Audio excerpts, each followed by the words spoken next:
Olá, gente, tudo bem com vocês? Hoje é dia 29 de junho, né? Já estamos aí encerrando esse mês, já nos últimos dias, né? E hoje nós vamos começar a nossa aula de matemática. Como sempre, a gente inicia pela nossa correção. Então, pega o seu material e vamos lá começar pela correção das atividades das aulas passadas. Vamos lá?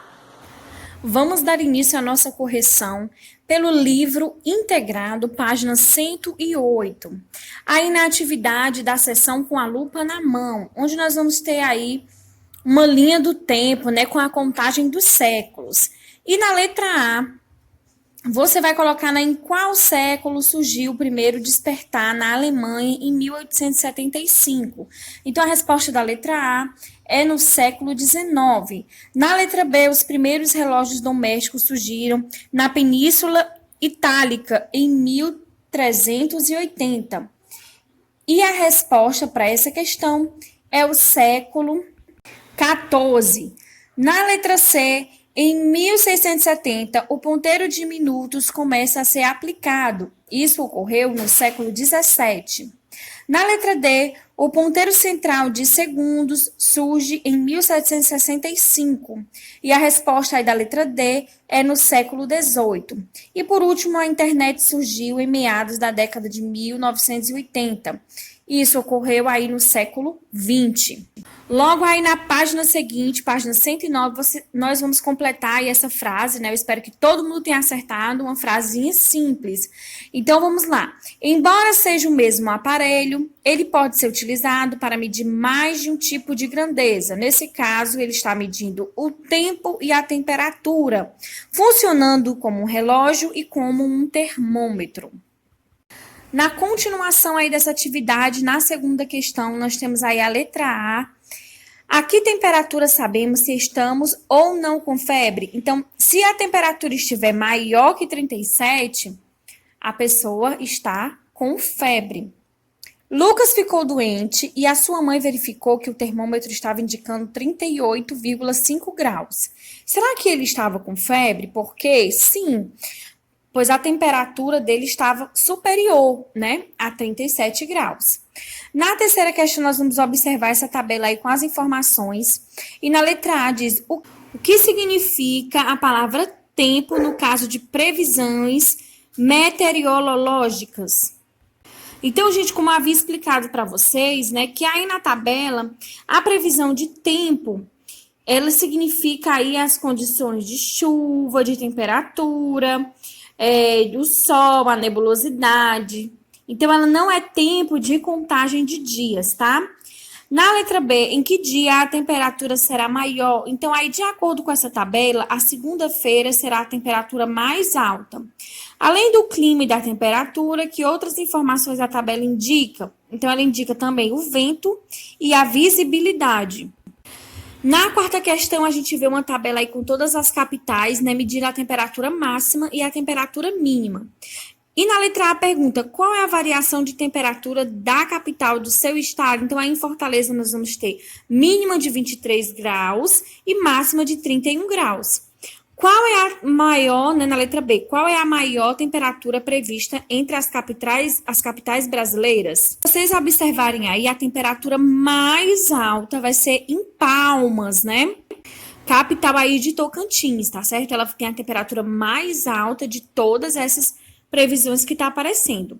E na letra C, qual é a menor temperatura prevista entre as capitais brasileiras? 13 graus em Curitiba e em Porto Alegre.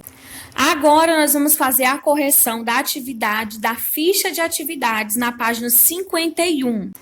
Na primeira questão, né, apresenta aí um zoológico de São Paulo que foi inaugurado em 1958 com 482 animais, dentre eles 9 veados, 2 onças, uma pantera negra, 2 leopardos, 3 jaguatiricas, um urso, 23 papagaios, um rinoceronte. E hoje ele mantém uma população de 2.100 animais. Na letra A, há quantos anos o zoológico de São Paulo foi criado? Então, você vai fazer aí, né, uma contagem do tempo de 1958 até os dias atuais, e o valor será de 62 anos. Na letra B, a quantidade de animais expostos aumentou em quantos animais? desde sua inauguração.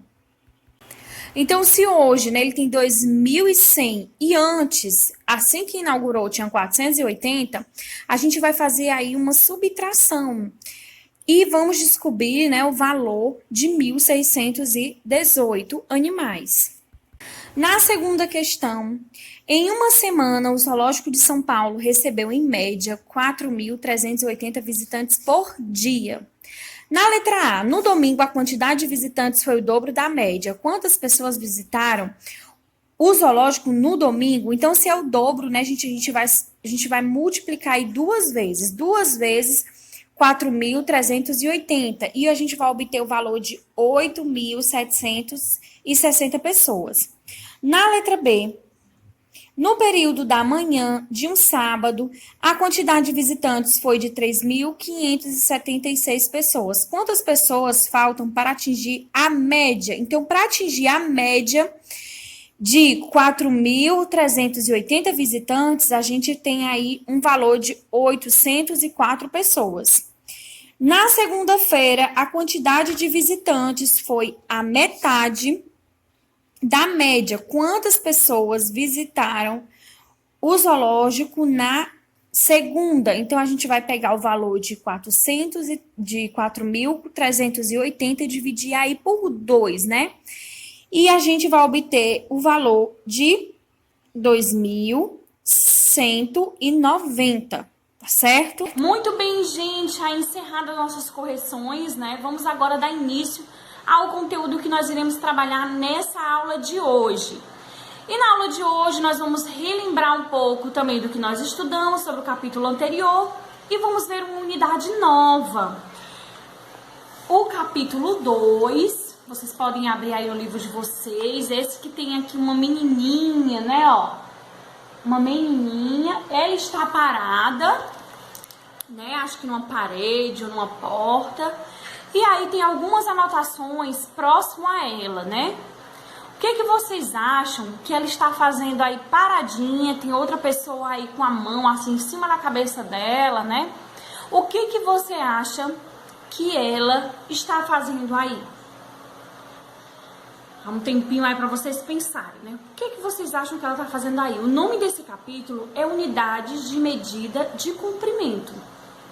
Então, a gente tende a entender que ela está fazendo o quê? Ela está medindo o seu tamanho, né? O quanto ela cresceu. Veja aí as anotações que está aparecendo aí ao lado dela, né? 2015, de baixo para cima. 2015, 2019 e 2020. Então, aí é como se ela estivesse observando o crescimento dela referente a cada ano que está aí anotado. Então, gente, você em casa já fez aí essas anotações quando era menorzinho, faz até hoje, tem aí uma porta, uma parede na sua casa com as anotações do seu crescimento? Quando eu era menorzinha, né, na casa onde eu morava com os meus pais, eu tinha lá na parede do quarto as anotações aí do quanto eu ia crescendo. Às vezes até levantava assim, ficava na pontinha de pé para dizer que estava crescendo mais. Então, gente, nesse capítulo de hoje, nós vamos estudar as principais unidades de medidas de comprimento. Vocês vão entender o que é milímetro, centímetro, metro, quilômetro, como essas medidas são feitas, né? Quais são os materiais que nós utilizamos para conseguir medir o comprimento das coisas. Onde são usados esses sistemas de medidas? Em que situações eu vou medir o comprimento? Então é isso que a gente vai começar a estudar nesse capítulo e também vamos dar uma revisada no conteúdo que a gente estudou no capítulo anterior, as medidas de tempo e temperatura, tá certo? Então preste atenção na explicação, observem a explicação da atividade e fiquem atentos. Vamos lá? Como já podemos observar e já vimos a abertura do nosso capítulo, né? Essa garotinha está parada aí medindo o seu tamanho, né? E ela foi marcando aí, fazendo algumas marcações na parede. E eu pergunto para vocês, será se essas marcações, esse tamanho dela, está sendo exato ou ela está fazendo apenas uma estimativa? Ela é material, qual é o meio que ela está usando para medir o seu tamanho? Então, a gente pode observar, né, que tem uma mulher aí medindo ela, né, colocando ali, mas ela não tem nenhum instrumento específico apresentado aí na imagem. Então, ela deve estar fazendo uma estimativa de tamanho. Na seção Conversa Vai, você já comparou a altura que você tinha quando era mais novo com a altura que você tem hoje? O que mudou? Que unidade de medida você utilizou? Aí, nesse caso, né, da imagem que a gente está vendo, logo na abertura do nosso capítulo, a gente vê que ela não está utilizando nenhuma régua, nenhum outro sistema de medida, né? Uma trena, algum objeto específico de medida. Ela está utilizando apenas aí a marcação na parede para fazer a comparação de tamanho. Na seção Conversa Vai, como podemos fazer para medir ou comparar alturas? Então, o que vocês acham que é utilizado aí especificamente para marcar, para medir o comprimento? Então, a gente pode ver aí que existem as réguas, né? Existe o metro, existe a trena e outros objetos de medida. E você pode aí aproveitar esse espaço, essas linhas, para colocar os objetos que você conhece, que são utilizados para medir o comprimento. Aí no livro de vocês, na página 115, nós podemos ver as medidas de comprimento. Quando precisamos medir o comprimento de uma mesa, a altura de uma pessoa, a distância entre uma cidade e outra, utilizamos as medidas de comprimento. A medida de comprimento padrão é o metro, que tem como símbolo a letra M. Mas existe outras, como centímetro, que é menor que o metro. Para obtermos 1 centímetro, dividimos um metro em 100 partes iguais. Então, 1 metro é igual a 100 centímetros. Aí, na seção Mão na Massa, a gente vai começar já a treinar esses sistemas de medida. Quando utilizamos uma régua, devemos começar do 0, do 1 ou do cantinho da régua. E aí, gente, de onde vocês acham que a gente deve começar a medir quando a gente está utilizando a régua? Na segunda questão, a gente vai ver alguns exemplos aí de como é feita essa medição utilizando a régua e algumas formas aí apresentadas de como está sendo medido esse clipezinho que está aparecendo aí na imagem. Para medir o clipe abaixo, como devemos posicionar a régua? Assinale a alternativa correta. Então, observe bem direitinho, né, qual é a forma correta de se medir utilizando a régua. Lembrando, gente, que a contagem, né, ela não vai começar a partir do canto da régua. Eu não vou dar a resposta para vocês, eu vou deixar vocês pensarem um pouquinho, né? Mas a contagem, ela vai começar a partir de que o sistema de contagem está sendo apresentado aí para vocês. Então, observe de onde começa a contagem exatamente, tá certo? E aí você vai ter uma pergunta, né? Qual é a medida do comprimento desse clipe? Então, você identificando a forma de medir correta, utilizando aí a régua, você também vai conseguir descobrir qual é o tamanho, né, em centímetros aí desse clipezinho vermelho que está aparecendo aí no livro de vocês. Na terceira questão, e se a régua estiver quebrada? Ela ainda pode medir o comprimento? Então, se a régua estiver quebrada, ainda é possível eu conseguir descobrir o tamanho de um clipe como esse apresentado aí no livro? Então, vocês vão responder e vão depois, né, responder se é possível e depois vão descobrir aí qual é o comprimento do clipe. Então, gente, de antemão eu já digo que é possível. E aí, vocês podem fazer uma substituição, né? No lugar aí do 8, que é o número que tem aí nessa régua que foi quebrada, vocês colocam, imagino, né, que seja o 0. E aí vão dando sequência 1, 2, 3, né? Até chegar aí a medida correta desse clipe, tá certo? Essa é uma das atividades que vocês irão realizar e também irão realizar uma atividade na ficha de atividades, mas ela é relacionada à medida de tempo e temperatura que a gente já estudou e vocês irão revisar e reforçar o que a gente já estudou, tá certo? Muito bem, gente, explicações feitas, né? Façam as atividades de vocês. Eu vou estar deixando aqui a anotação da agenda. Lembrando que nos conteúdos de matemática, né?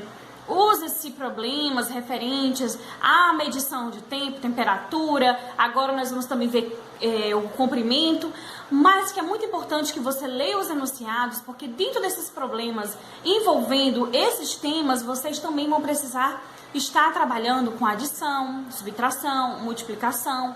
Então é muito importante que você leia o enunciado das questões com bastante atenção. Se não entender, relê novamente, para você então saber realmente, né, o que a questão está lhe desafiando, o que ela está lhe pedindo. Então tenham muita atenção ao realizar a leitura de cada atividade para você conseguir aí responder a questão referente aí, né, a cada assunto de maneira correta, tá certo? Então fiquem aí com a agenda e até a nossa próxima aula. Um beijão e tchau, tchau!